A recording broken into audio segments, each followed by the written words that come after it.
أعوذ بالله من الشيطان الرجيم. أعوذ بالله من الشيطان الرجيم. بسم الله الرحمن الرحيم. بسم الله الرحمن الرحيم.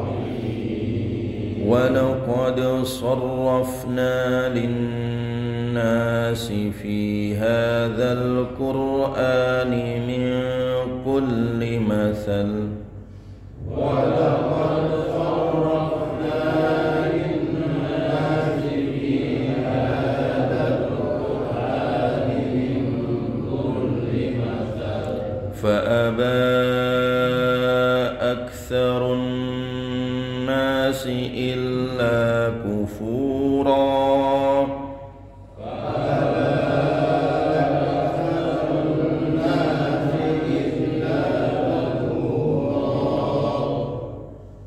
وقالوا لن نؤمن لك حتى تفجر لنا من الأرض ينبوعا.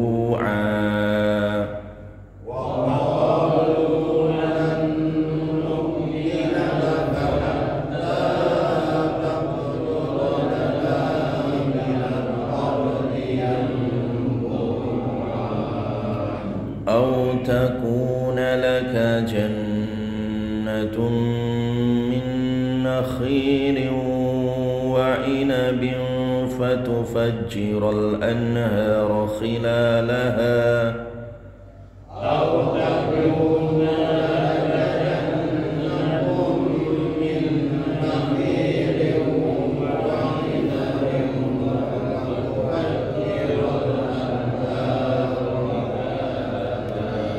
فتفجر الأنهار خلالها تفجيرا.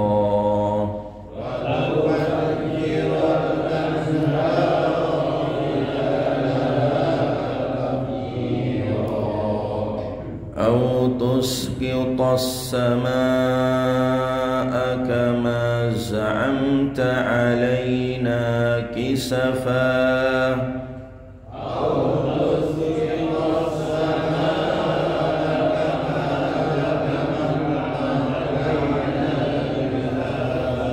كما زعمت علينا كسفا أو تأتي بالله والملائكة قبيلا.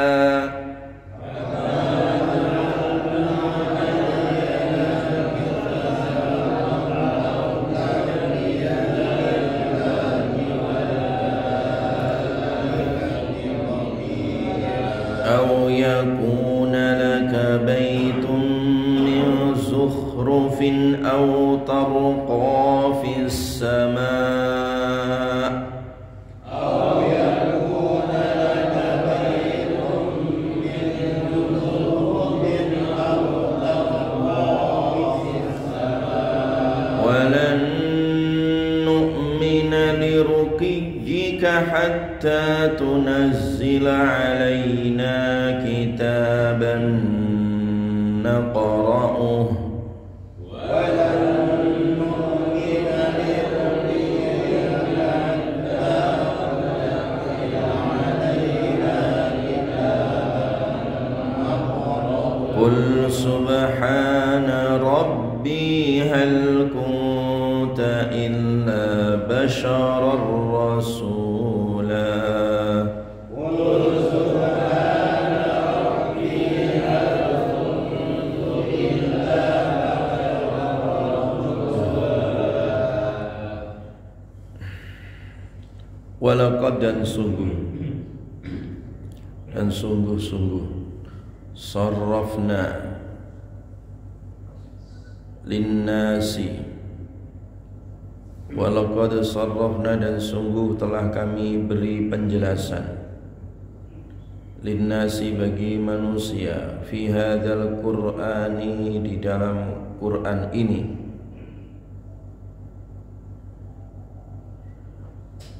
min kulli masal dari setiap perumpamaan ya, permisalan. Jadi telah kami jelaskan berulang-ulang di dalam Al-Quran ini tentang permisalan-permisalannya. Fa'aba, kemudian membangkang ya. Aksarun nasi, kebanyakan manusia.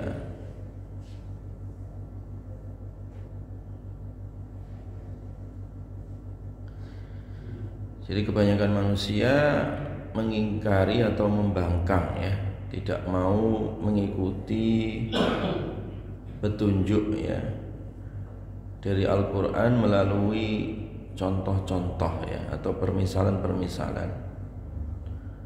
Illa kecuali kufura, banyak kufur ya, kecuali banyak kufurnya. Waqalu, dan mereka berkata,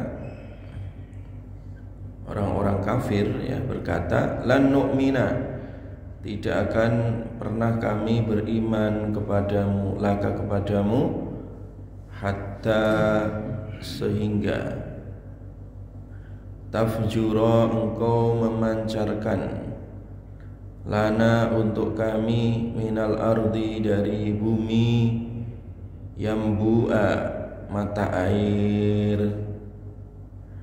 Kami tidak percaya padamu sampai kamu bisa mengeluarkan air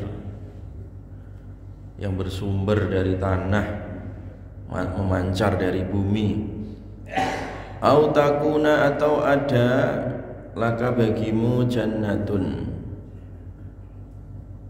perkebunan ya, min nakhilin, dari kurma, wa inabin, dan anggur ya.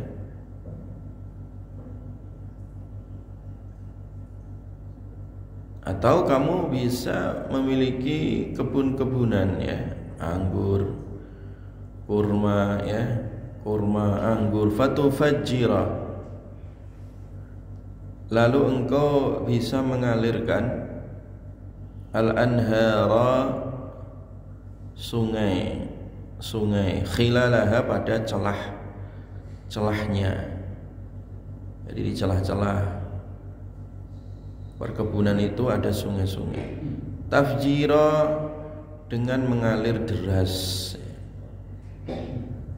Atau kamu punya perkebunan luas, baik kurma atau kebun anggur, yang di situ di sela-sela atau celah-celah perkebunan yang kering itu ada sungainya yang mengalir deras. Autusqita as-samaa, autusqita, atau engkau mampu menjatuhkan as-samaa, langit. Kamu bisa meruntuhkan langit. Kama za'amta, kama sebagaimana, za'amta yang telah engkau kira, yang engkau sampaikan ya, engkau mengira, alaina, atas kami. Kisafa,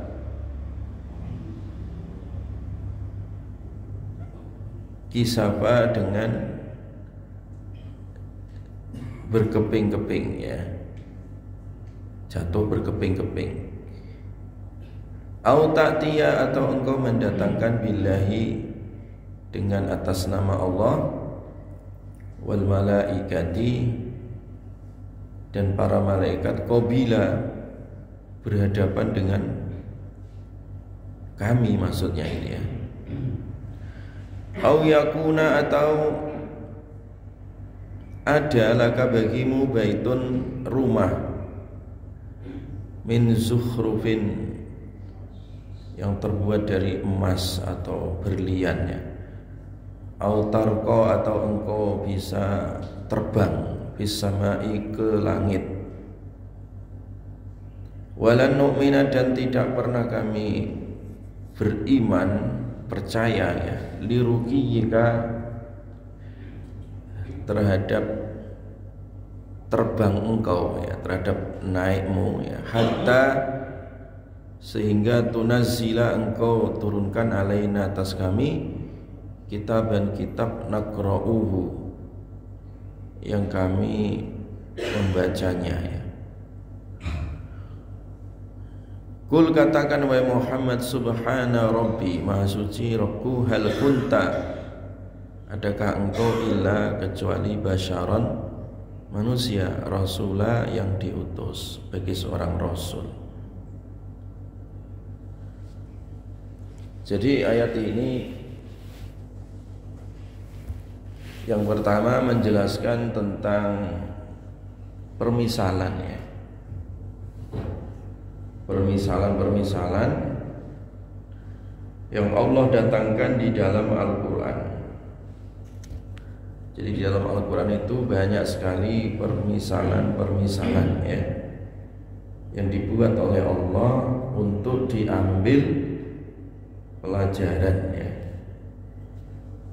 bagi siapa? Manusia. Wa yadribullahu al-amthala lin-nasi la'allahum yatadhakkarun ya. Wa yadribullahu al-amthala lin-nasi wallahu bikulli syai'in alim. Wa tilkal amsalu nadribuha lin-nasi wa ma ya'qiluha illa al-alimun. Jadi Allah membuat permisalan untuk manusia itu supaya mereka mengambil apa? Pelajaran ya, supaya mereka menggunakan akal sehatnya ya. Banyak di Al-Quran dibuat permisalan ya. Misalnya orang-orang kafir itu kan dimisalkan seperti fata morgana ya. Jadi fata morgana itu kalau kita di siang hari ya, di siang bolong itu kan panas ya, seakan-akan ada apa? Air ya. Ketika kita dekati ternyata itu bukan air tapi panas bayang-bayang ya, dan tidak ada apa-apanya itu. Nah seperti itulah permisalan orang kafir yang melakukan satu pekerjaan atau satu amalan, dia mengira bahwa dirinya memiliki sesuatu kebaikan, tetapi ternyata itu hanyalah fata morgana ya, sia-sia gitu ya. Walladzina kafaru a'maluhum kasarabin biqi'ah yahsabu dham'anu ma'a hatta idza ja'ahu lam yajidhu syai'a. Jadi orang kafir itu kayak orang haus ya, yang melihat fata morgana di siang bolong kayaknya air itu, kepengen diambil, kepengen diminum, setelah didekati ternyata itu hanya sekedar apa? Bayangan semata. Nah itulah perumpamaan orang kafir. Artinya segala apa yang dilakukan oleh orang kafir itu sia-sia ya, sia-sia. Demikian juga Allah membuat permisalan orang musyrik. Wa may yusyrik billahi faka'annama kharra minas sama. Orang musyrik itu ya, orang-orang yang nyembah berhala atau orang yang menyekutukan Allah, itu hidupnya bingung ya, seperti orang yang terjatuh dari langit ya, jatuh dari langit, jatuh dari pesawat, fatakhtafuhu thair, kemudian disambar oleh burung ya, disambar oleh burung Garuda, nanti di IKN ya, burung pokoknya burung lah gitu ya, sewamber sama burung ya. Jadi di burung Raja Wali ya, sewamber au tahwi bihirrih, atau dihempaskan oleh angin ya, fi makanin sahiq, di tempat yang sangat jauh. Jadi bayangkan ya, orang musyrik itu yang menyekutukan Allah itu kayak orang jatuh dari pesawat gitu. Jatuh dari langit, kemudian dia melayang-layang. Tidak hanya itu, dia disamber sama burung Raja Wali ya, dipatuk, dimakan ya, atau dia dihempaskan oleh angin yang kencang di angkasa itu, jatuh di tempat yang jauh dan remuk badannya ya ketika sampai ke bumi.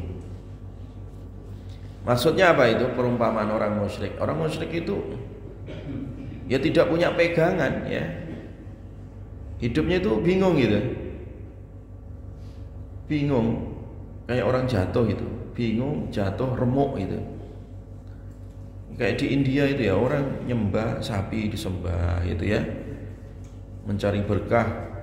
Akhirnya apa namanya itu, kencingnya sapi diminum ya, tainya dipakai mandi ya, dan seterusnya ya. Demikian juga orang-orang di mana lagi itu, yes, pokoknya di tempat-tempat, di punden-punden ya, di tempat-tempat ritual, jadikan batu, dijadikan apa? Dikeramatkan ya, kuburan-kuburan kosong dikeramatkan ya, dimintai sesuatu. Pokoknya kesyirikan ini sebenarnya orang yang melakukannya itu menjadi apa? Bingung gitu ya, bingung, nggak ada arahnya ya, karena bersandar kepada selain Allah Subhanahu wa ta'ala ya. Nah, itu perumpamaan-perumpamaan yang Allah buat di dalam apa? Al-Quran ya. Jadi banyak itu perumpamaan-perumpamaan ya, yang dibuat oleh Allah dalam Al-Quran. Nah, perumpamaan lagi, misalkan perumpamaan orang yang gibah ya, orang yang gosip ya, itu diumpamakan seperti makan daging saudaranya. Wala yaghtab ba'dukum ba'dha ayuhibbu ahadukum an ya'kula lahma akhihi maita. Jadi sebagian kalian jangan gibah ya, jangan rasan-rasan ya, jangan gosip ya. Malah sekarang gosip itu dijadikan infotainment ya, dijadikan hiburan. Padahal itu gosip diumpamakan seperti apa? Makan daging apa?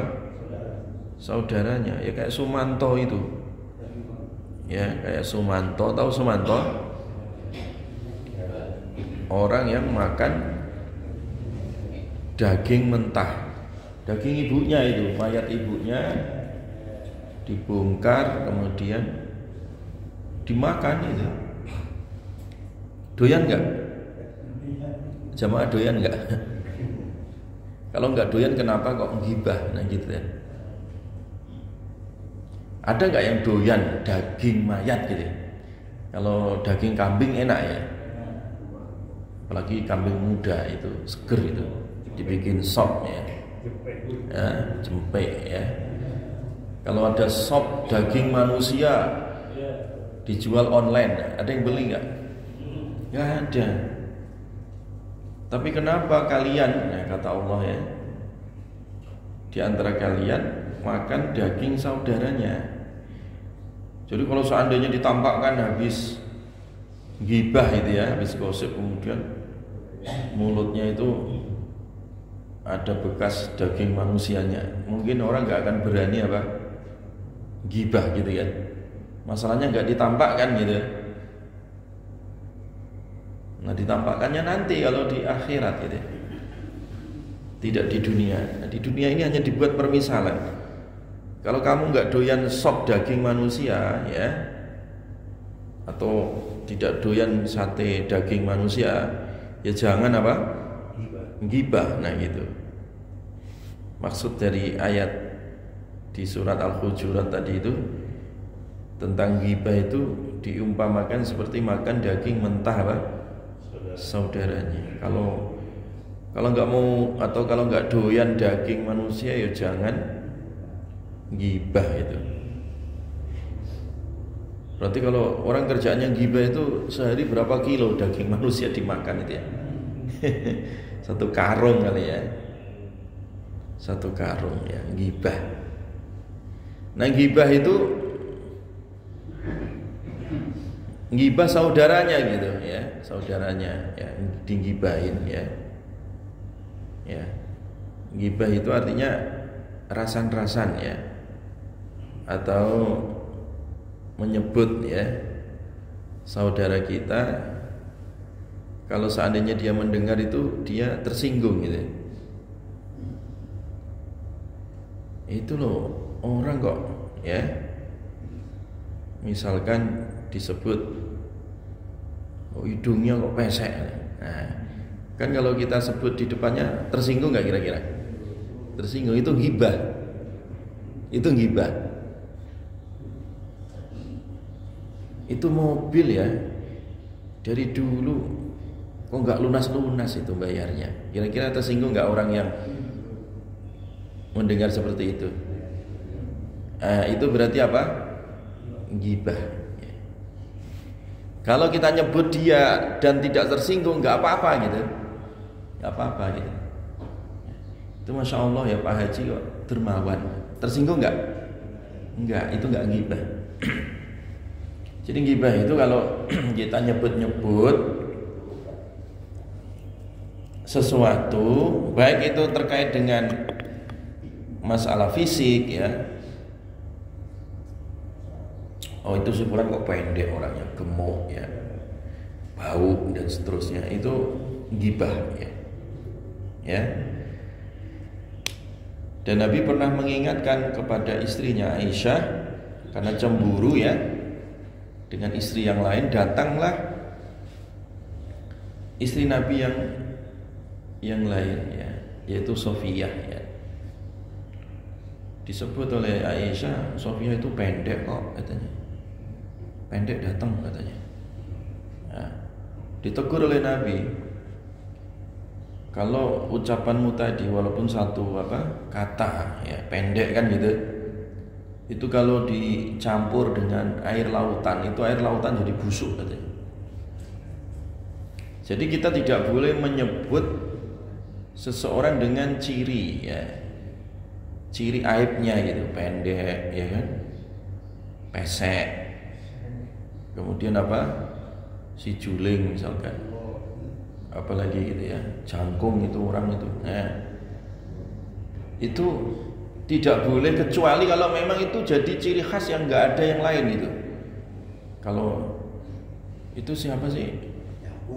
Si itu loh Pak Jangkung itu. Nah, kecuali kalau dia sudah maklum gitu, kalau nggak disebut itu nggak kenal orang gitu. Nah, kecuali itu ya. Tapi kalau memang kita menyebut ciri seseorang yang membuat dia tersinggung, maka itu termasuk ghibah. Orang ghibah itu kayak makan daging saudaranya ya. Itu kalau orang beriman. Tapi kalau orang-orang yang kita sebut ke permukaan, sementara orangnya itu orang fasik ya, orang jahat misalkan, nggak apa-apa, tidak termasuk ghibah. Makanya Abu Jahal, Abu Lahab ya disebut dalam hadis, bahkan diabadikan dalam surat Lahab ya, Al-Lahab kan, itu kan Abu Lahab itu disebut-sebut kejelekannya, karena kejahatan dia itu supaya tidak ditiru gitu, boleh. Misalkan ada seorang koruptor, kita sebut namanya dan keburukannya, boleh disebut, ya kan? Tujuannya untuk apa? Jangan ditiru gitu. Ya. Misalkan yang lagi viral itu yang suka membohongi masyarakat, Mama Gufron, yang katanya bisa bahasa semut, bahasa belatung, bisa berkomunikasi dengan kuburan. Nah, boleh kita sebut-sebut dia, tujuannya untuk apa? Meluruskan pemahaman masyarakat supaya tidak dibohongin, tidak dikibulin gitu ya. Dibohongin mau itu masyarakat itu ya, dibodoh-bodohin itu. Nah, itu boleh disebut, tidak ghibah. Hukumnya tidak apa? Ghibah ya, karena untuk meluruskan pemahaman apa? Masyarakat supaya tidak disesatkan gitu. Ya. Jelas ya? Tapi jamaah sekalian yang diberkahi oleh Allah Subhanahu wa ta'ala. Dan banyak permisalan-permisalan yang lainnya di dalam Al-Quran. Nah, saking banyaknya permisalan itu ya, kalau orang hatinya tidak diberikan hidayah ya tidak mempan ya. Tidak mempan itu hatinya itu ya, keras ya. Ya, banyak asap itu di dalam hatinya sehingga tidak bisa menangkap hidayah Allah Subhanahu wa taala. Makanya di ayat ini walaqad sarrafna lin-nasi fi hadzal qur'ani min kulli mathal fa aba aktsarun nasi illa kufura ya. Jadi Allah itu sudah berulang-ulang menyampaikan permisalan-permisalan, pelajaran-pelajaran dalam Al-Quran supaya mereka itu beriman, tetapi kenyataannya kebanyakan manusia itu malah apa? Kufur ya, ingkar ya, sehingga mereka itu jatuh dan menjadi seorang yang kafir atau musyrik tadi ya. Dan itu memang persentase manusia di dunia itu sampai kiamat begitu. Nah, sekarang saja di dunia ini kan ada 7 miliar ya manusia ya, realitas sekarang ini manusia itu ada 7 miliar lebih. Yang beriman itu, yang muslim itu hanya 1,5 ya, 1,5 miliaran lah. Sisanya itu apa? Sisanya kafir jamaah ya. Jadi yang 5,5% atau 6%-nya, hampir 6%-nya itu ya kafir ya.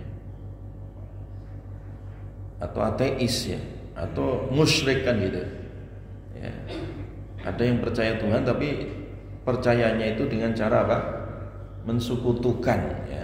Ada yang trinitas, ada yang bahkan itu banyak Tuhannya ya. Atau bahkan ada yang tidak percaya sama sekali terhadap apa? Tuhan, yaitu orang-orang ateis komunis ya. Itu mayoritas di dunia ini ya.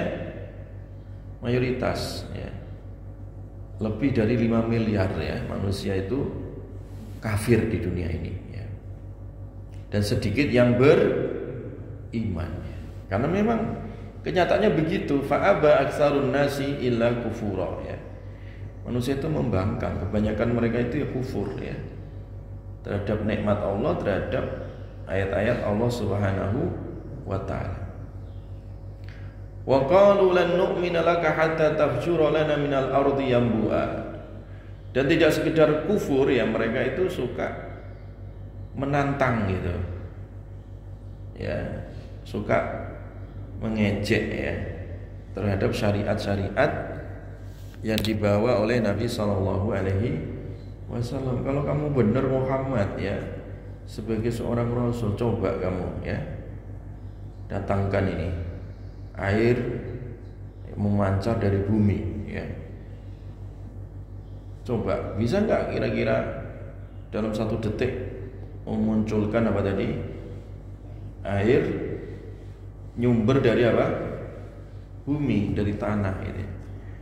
Au takuna laka jannatum min nakhilin wa inabin fatufajjiral anhara khilalaha tafjira. Ya. Jadi Nabi juga diejek. Coba kamu kalau memang seorang Rasul, mana buktinya kamu nggak punya apa-apa ya? Coba kamu punya kebun nggak?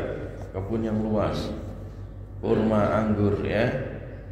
Nah kemudian coba di sela-sela atau di celah-celah perkebunan yang kering itu ada sungainya. Oh gitu ya. Kan di Arab itu jarang ada sungai ya waktu itu. Ditantang gitu.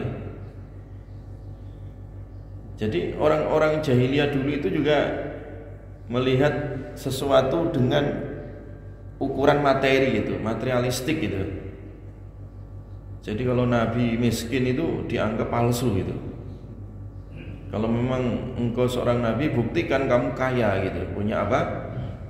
Kebun-kebunan yang melimpah. Tidak hanya kebun-kebunan yang melimpah, tapi kebunan yang istimewa, yang ada sungainya gitu. Kan jarang itu ya dulu di Arab itu. Kebun kok ada sungainya itu hampir mustahil gitu. Jarang gitu ya. Nah mereka itu punya angan-angan. Kalau memang Nabi ya dia bisa punya kebun, terus di celah-celah kebun itu ada sungai-sungainya. Keren kan gitu ya.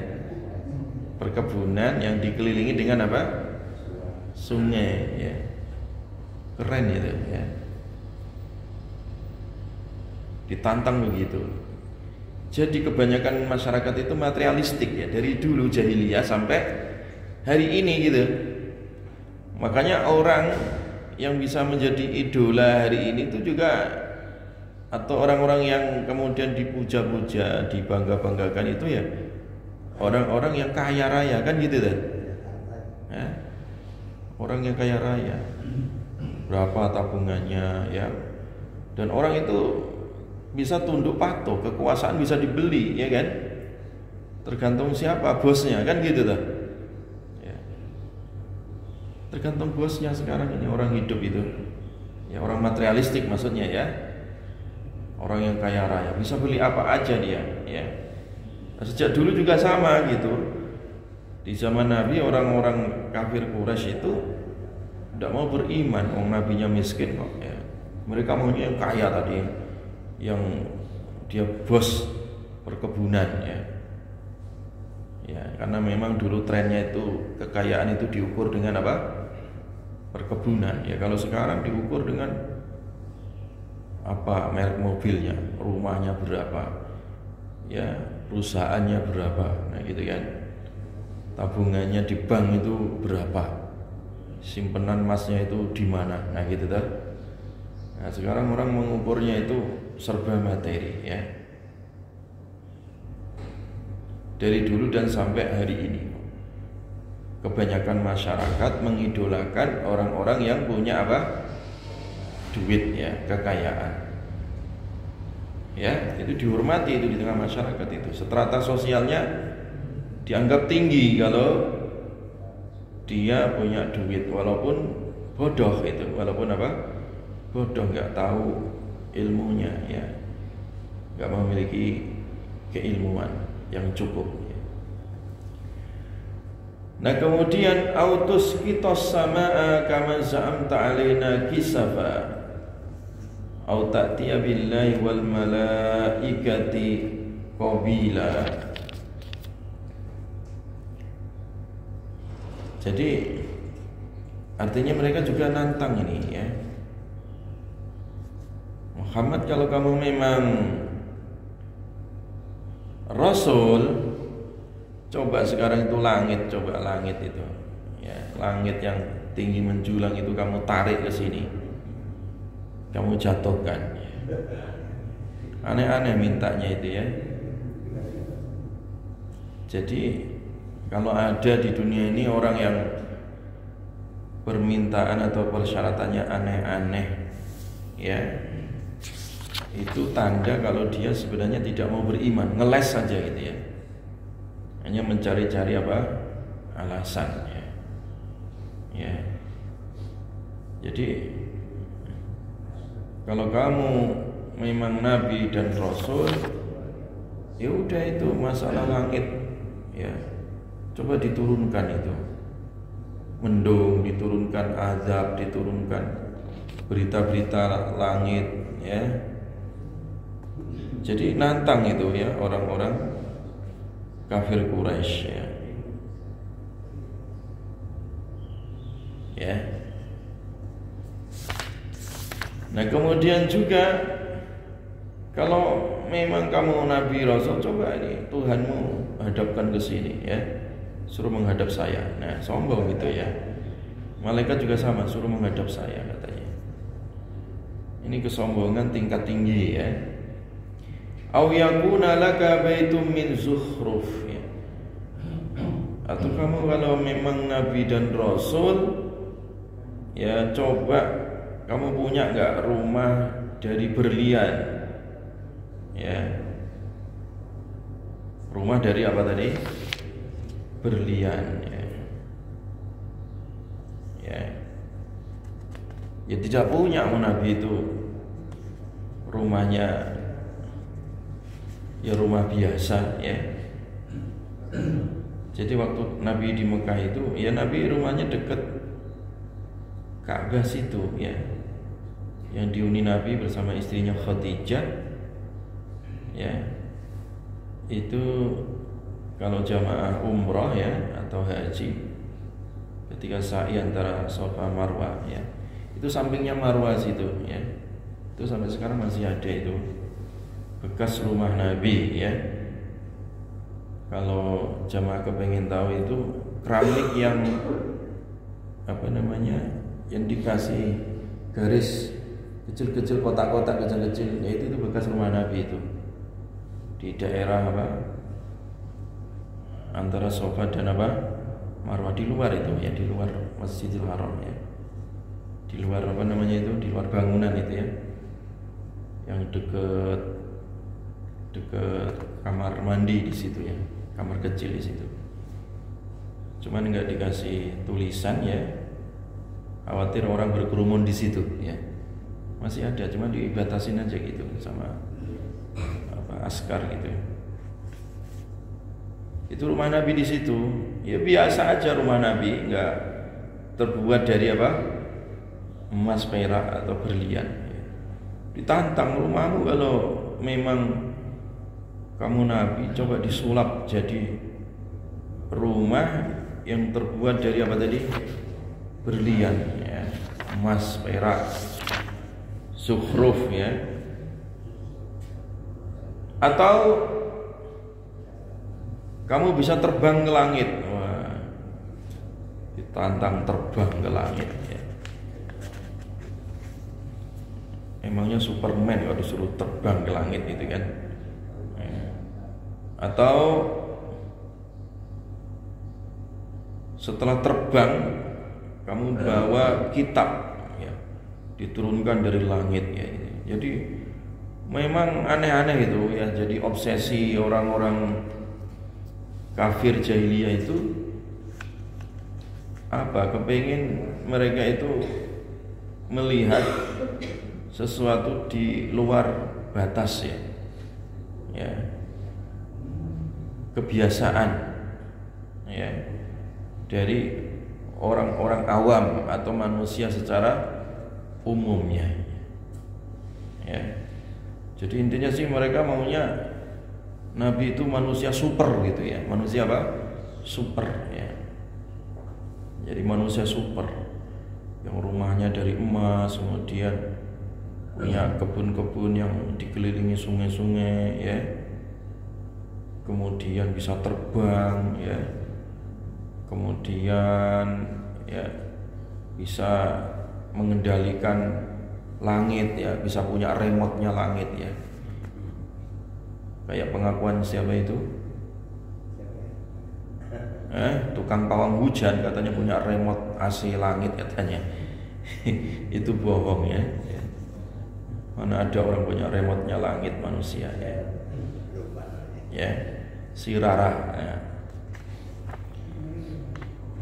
Jadi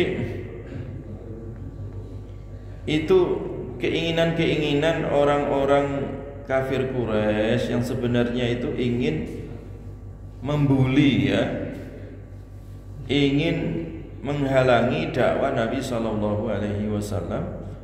dengan segala cara mereka lakukan ya. Maka dibantah oleh Allah Subhanahu wa taala, "Qul katakan wahai Muhammad, subhana rabbi hal kuntu illa basyarar rasula." Nabi hanya diperintahkan subhanallah ya, subhana rabbi hal kuntu illa basyarar rasula. Bukankah aku ini manusia biasa? yang diutus sebagai seorang rasul. Kalian nggak usah minta yang aneh-aneh, cukup aja beriman. Mengaku manusia apa? Biasa. Ya seperti kalian manusia biasa. Ya makan, ya tidur, ya ke pasar, punya istri, punya anak, ya kan? Berjalan, duduk, dan begitu seterusnya. Manusia biasa gitu. Bukan manusia super tadi, ya, yang punya sayap bisa terbang. Enggak. Ya seperti kalian, wajar. Cuman aku itu diberikan wahyu, diutus sebagai seorang apa? Rasul, ya. Sebagai seorang rasul. Nah, hikmahnya seorang rasul itu adalah manusia supaya bisa dicontoh gitu. Ya. Kalau seandainya nabi dan rasul itu adalah malaikat, susah nyontohnya. Malaikat nggak tidur, emang jamaah bisa nggak tidur terus, mati 3 hari nggak tidur itu. Ya, selaput matanya bisa pecah, ya. Ya. Jadi tidak makan nggak tidur, nggak punya istri, emang kuat nggak punya istri seumur hidup, nah gitu kan? Nggak punya anak, ya, nggak punya harta, ya susah ditiru kalau itu memang malah ikat. Makanya Allah menurunkan manusia, ya, dari jenis kalian, ya kan, supaya dicontoh dan bisa ditiru, sehingga itu jadi syariat. Oh Nabi tidur, kita jadi tahu cara tidur yang sesuai syariat bagaimana. Oh Nabi puasa, kita tahu cara bagaimana puasa yang benar. Oh Nabi sholat, kita tahu bisa mencontoh. Oh Nabi punya keluarga, kita tahu bagaimana cara mendidik keluarga. Nah itu namanya apa? Basyarar rasulah, ya, manusia yang diutus sebagai seorang apa? Rasul. Tetapi karena memang mereka hatinya keras, ya, kalau seandainya Allah menurunkan seluruh mukjizat, ya juga tetap tidak akan pernah apa? Beriman, karena kesombongan dan juga karena ditutup hati mereka, ya. Jelas ya jamaah, ya. Nah, jadi intinya dari ayat-ayat ini, perumpamaan yang Allah buat di dalam Al-Quran itu bisa ditangkap, bisa dicerna oleh orang-orang yang hatinya terbuka, ya, hatinya lembut, hatinya lunak, sehingga dia bisa mengambil pelajaran lalu beriman, ya kan? Adapun orang yang hatinya tertutup, keras dan mati, maka dia tidak bisa apa? Membaca tanda-tanda kekuasaan dan juga permisalan yang Allah sampaikan melalui lisan Nabi Shallallahu Alaihi Wasallam. Artinya orang yang bisa menerima dakwah itu ya kalau memang hatinya dibuka oleh Allah. Kalau orang udah hatinya tertutup, mau didakwahi 1.000.000 kali juga tidak akan berubah, ya, karena hatinya sudah mati, ya. Ini juga pelajaran bagi kita semua, ya. Memang dakwah itu proses, ya, tapi proses dakwah itu ya tergantung tadi hidayah dari Allah Subhanahu wa Ta'ala. Orang itu loh, walaupun rumahnya di depan masjid, belum tentu ke masjid itu. Iya kan? Cuman karena belum dapat hidayah, yang ke masjid itu malah mobilnya diparkir di depan masjid. Orangnya nggak ada, mobilnya diparkir di depan masjid, ya. Karena belum mendapat apa? Hidayah. Ya serius itu. Saya punya jamaah dulu, direktur Kimia Farma dulu, ya. Itu nggak pernah ke masjid dulu itu, ya. Saya waktu di Jakarta selama kuliah 7 tahun itu nggak ada di masjid itu. Sampai saya di akhir semester itu mau lulus, ya, baru nongol di masjid. 7 tahun saya jadi imam di Jakarta itu, kan. Baru nongol di masjid, deketin saya gitu.